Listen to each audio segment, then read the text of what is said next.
नमस्कार। Astro sky channel में आप सबका स्वागत है। आज हम बात करेंगे ग्रहण योग के बारे में। कुंडली में ग्रहण योग क्या होता है? सिर्फ चंद्रमा और राहु का साथ होना या सूर्य और केतु का साथ होना ही ग्रहण योग नहीं होता। ग्रहण योग के लिए सूर्य चंद्र का और केतु का साथ होना या चंद्र राहु और सूर्य का समसप्तम होना, ये अगर नहीं है तो वो ग्रहण योग नहीं होता। कई बार कुंडली में देखा जाता है कि सिर्फ चंद्र और राहु साथ में है तो कहने में आता है कि ग्रहण योग है और ग्रहण की पूजा हो जाती है, लेकिन वो ग्रहण योग नहीं होता, वो पितृदोष होता है। अब कौन सी राशि में कौन से स्थान पर और किसके साथ, मतलब कौन से ग्रह के साथ योग हो रहा है। अब ग्रहण योग तो ये आमने सामने हो, समसप्तम हो तब होता है, या फिर सूर्य चंद्र और केतु साथ में हो तब होता है। अगर सूर्य चंद्र केतु साथ में है फिर भी डिग्री में अगर फर्क है तब भी ग्रहण योग नहीं होगा। जैसे सूर्य केतु एक युति में है या 6 डिग्री के अंतर में है और चंद्रमा उनसे 15 डिग्री या 18 डिग्री दूर है, तो ग्रहण योग नहीं बनेगा। 12 डिग्री के बाद ग्रहण योग नहीं बनेगा और 6 डिग्री के अंदर अगर सूर्य केतु है तो वो पितृदोष, जिसको कहते हैं कि उस पितृदोष में कुछ अघटित जीवन में घटता है। 6 डिग्री के अंदर है, इसका मतलब वो करण के अंदर है, करण के साथ है, तो वहां उस जातक के लिए परेशानियां ज्यादा होती है। और ऐसे में जैसे ग्रह, नक्षत्र, राशि, अंक, इन सब बातों का अगर हम ध्यान में रखते हैं तो जिस नक्षत्र में सूर्य केतु हैं और जिस नक्षत्र में चंद्रमा है, अगर डिग्री में, अंशों में दूरी है तो नक्षत्र निश्चित ही बदला हुआ होगा। एक नक्षत्र पे तो 3 होंगे नहीं ऐसे में। तो उन चंद्रमा के नक्षत्र के स्वामी और सूर्य केतु के नक्षत्र के स्वामी, उन दोनों का आपसी संबंध देखना बहुत जरूरी है। उसके साथ लग्नेश अगर सूर्य चंद्र में से कोई है तब जातक बहुत ज्यादा परेशानी में घिरा रहेगा। लेकिन सूर्य चंद्र अगर उसके लग्नेश नहीं है, 5-9 में से कोई है या कारक है, तो जिस भाव के वो स्वामी होंगे उस भाव के लिए उसको परेशानी होगी। दूसरा, अगर सूर्य चंद्र उस जातक के विरुद्ध पक्षी है अर्थात शत्रु पक्ष के हैं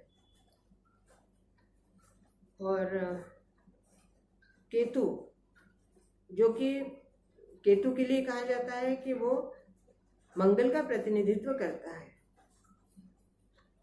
तो ऐसे में अगर मान लो मंगल की राशि है और सूर्य चंद्र केतु मंगल की राशि में है तो केतु कैसा फल देगा? क्योंकि केतु की वजह से सूर्य और केतु का जो युति बनी है वो पितृदोष निर्माण कर रही है, और केतु है मंगल की राशि में। तो ऐसे में केतु आपको शुभ फल देगा या अशुभ फल देगा? और सूर्य के साथ होने से वो आपका उसका फल कैसे रहेगा? तो इसमें स्थान का बहुत महत्व होता है।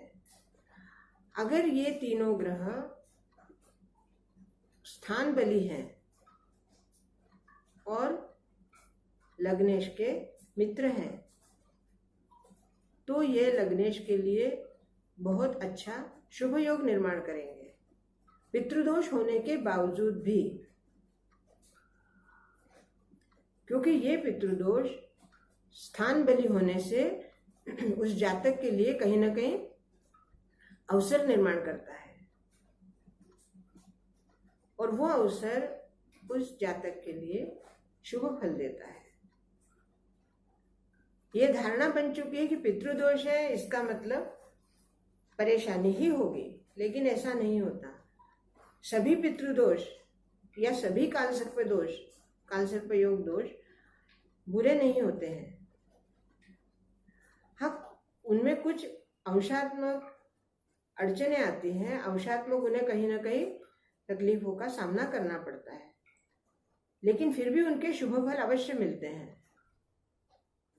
अब वो शुभ फल आपको लग्नेश के और कारक ग्रहों के संबंध से पता चलेगा कि वो आपके लिए शुभ है या अशुभ है। इन सब के साथ अगर गोचर में सूर्य केतु का संबंध नहीं हो रहा है या कहीं दृष्टि भी नहीं है और आपकी महादशा भी अच्छी आ रही है, तो ऐसे में आपकी कुंडली में अगर सूर्य केतु का पितृदोष है फिर भी वो आपके लिए अशुभ नहीं होगा। स्थान बली का यही सबसे बड़ा लाभ होता है।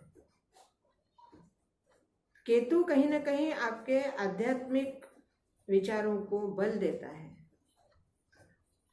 और सूर्य केतु अगर शुभ फल देने वाले होंगे तो आपकी आत्मिक उन्नति होती है।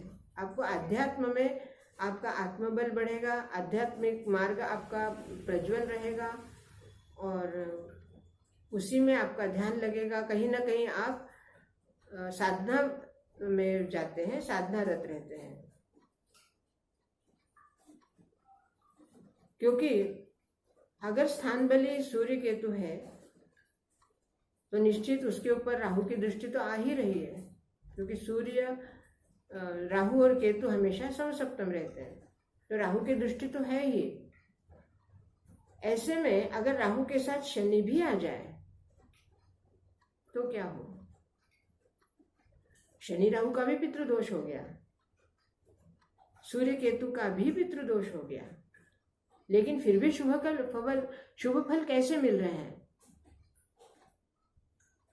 तो ऐसे में भी वही नियम सामने आता है कि राहु शनि भी स्थान बली है और सूर्य केतु भी स्थान बली है, और वो जातक के मित्र हैं। अब शनि और सूर्य ये दोनों जातक के एक ही कुंडली में मित्र कैसे बन गए? ये भी बहुत बड़ा प्रश्न सामने आता है। तो उसको कहते हैं तात्कालिक मित्रता। जब तात्कालिक मित्र बनते हैं तो वो गोचर में और महादशा में उसके अनुसार आपको तत्काल या कुछ समय के लिए वो आपको शुभ फल देते हैं, क्योंकि उनकी वो मैत्री मित्रता वो तात्कालिक होती है, उतनी देर के लिए होती है। वास्तव में वो दोनों एक दूसरे के शत्रु ही हैं, मतलब शनि और राहु सूर्य के शत्रु हैं, लेकिन तात्कालिक मित्रता की वजह से वे आपको कुछ अंश तक शुभ फल देते हैं। इस तरह ग्रहण योग, पितृयोग, कालसर्प योग, ये जितने भी अशुभ योग माने जाते हैं, इन अशुभ योगों के भी शुभ लक्षण मिलते हैं, शुभ फल मिलते हैं अगर वो तात्कालिक मित्र हैं और उनकी महादशा अंतर्दशा अच्छी चल रही है, शुभ चल रही है और गोचर में भी उनका कुप्रभाव नहीं है, तो ऐसे में वो आपके लिए शुभ रहेंगे। अब ये बात है कि अगर आपको पता चल जाए कि आपका कुंडली में ये तात्कालिक मित्र बने हैं, तो इससे आपको अपना लाभ कैसे कर लेना है। तो मान लो अगर आपको इस बात का पता चल जाए, तो आप ऐसे में जब भी गोचर में इस तरह की ग्रह योजना बने, उस समय आप कोई आध्यात्मिक अनुष्ठान कर सकते हैं जिससे आपको सिद्धि प्राप्त हो। कोई जप के लिए अनुष्ठान रख सकते हैं, कोई पूजा का अनुष्ठान रख सकते हैं, जिससे आपके ये शुभ ग्रह शुभ फल आपको आत्मिक उन्नति में पूर्णतः सहयोगी बने। इसका लाभ उठाएं आप। अशुभ योगों से भी अपना लाभ कैसे कर लेना है, ये आपकी कुंडली बताती है। आज के लिए इतना ही। इसके बारे में अगर आपके मन में कोई शंका हो, संदेह हो या प्रश्न हो, जिज्ञासा हो, तो आप अवश्य लिखिए और मेरे चैनल को सब्सक्राइब कीजिए, लाइक कीजिए, शेयर कीजिए, बेल बजाकर कमेंट्स में लिखिए। बहुत बहुत धन्यवाद।